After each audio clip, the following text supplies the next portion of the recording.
হযরত আবু দারদা রাদিয়াল্লাহু তাআলা আনহু হতে বর্ণিত। তিনি বলেন, রাসূলুল্লাহ সাল্লাল্লাহু আলাইহি ওয়াসাল্লাম বলেছেন, তোমরা জুমুয়ার দিন আমার ওপর বেশি পরিমাণ করে দরুদ পড়ো। কেননা এ দিনটি হাজিরার দিন। এ দিনে ফেরেশতাগণ হাজির হয়ে থাকেন। যে ব্যক্তি আমার ওপর দরুদ পাঠ করে তার দরুদ আমার কাছে পেশ করা হতে থাকে, যে পর্যন্ত সে এর থেকে অবসর না হয়। আবু দারদা বলেন, আমি বললাম, মৃত্যুর পরও কি?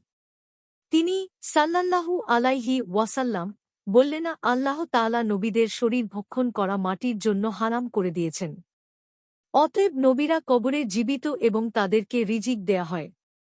ইবনু মাজাহ 1637, সহিহ তারগিব 1672, মিশকাতুল মাসাবিহ 1366। হাদিসের মান হাসান লিগাইরিহি।